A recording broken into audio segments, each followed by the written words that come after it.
Aaron. Thank you for your response in week 5 and your response to the readings.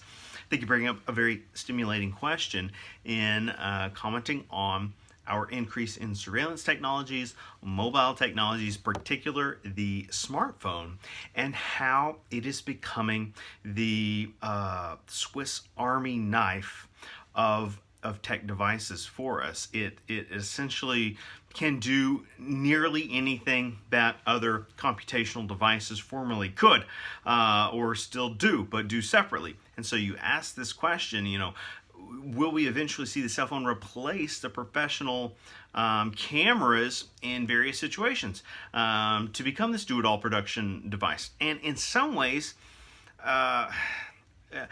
we can't. This may not be an either or, but a both and. And in fact, I would say we're already at the place of the both and. So consider this. Let's look at just local news and it doesn't matter, even for those of you that live in different states or regions, this cross applies, okay? Carry it over. Local news affiliates will have their standardized studio broadcasts, and they're putting out that content. They're still doing news at 4 a.m., 6 a.m., whatever, noon, 5, 10, often, okay? And those production strategies include the very large traditional cameras, although they continue to update those digital technologies, right? Adding the latest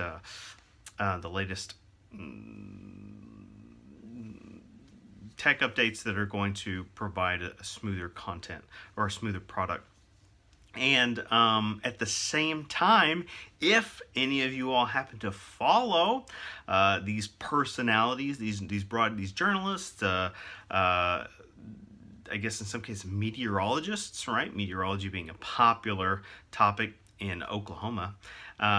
If you follow any of these folks on social media, they've begun strategically implementing what is essentially cell phone driven or mobile produced content from high-end cell phones, right? So the kinds of cell phones that are giving off a quality look and feel, although it's not always a guarantee or a promise, but you're seeing a lot of this kind of behind the scenes look and feel. It's communicating intimacy, right? So it's telling the viewer you're getting a kind of in-depth look that may be more, right? It's exceeding what you're getting from traditional television formats and broadcasts, and they're being strategic about this. But we're seeing it in tandem, right? In conversation with. Now, same token, let's take the film industry or the television industry, and we'll continue to say that they will always use the finest high-end cameras and production tools to put together their product, because they can afford to, all right? And so we will continue to see that, don't see it diminishing. However, what I think the authors are bringing up in books like Post TV, in books like Spreadable Media, to use one from several other classes, but some of our other books in this course is that the middle ground is being made up. That people that traditionally or previously had maybe no voice or a limited voice, at least have a way, a mechanism, a medium, and a media with which to put out their voice. And so the playing field will never be fully level, but there is more access than ever, and there is more content than ever. But you ask an interesting question. I do think we are continuing to see more content produced through smartphone devices.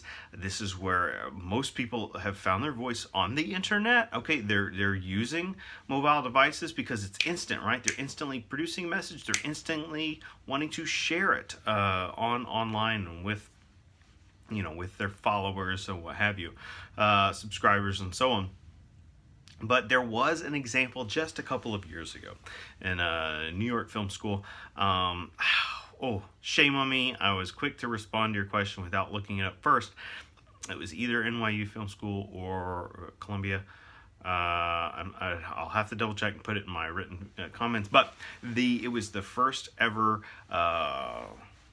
sort of thesis or dissertation type project, the culmination of film school project, entirely produced via an iPhone. All right, and so that was a first, and it was a kind of a marker of change. It was very symbolic of change, and these designers are trying to create tools that are geared toward people being able to manipulate media content, produce media content, and share it.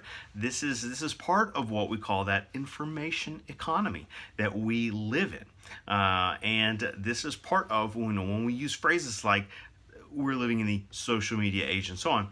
These technologies and devices enable that status quo, and the affordability of it, the proliferation of it, are a net result. All right, so great question, good food for thought. Thank you, Aaron.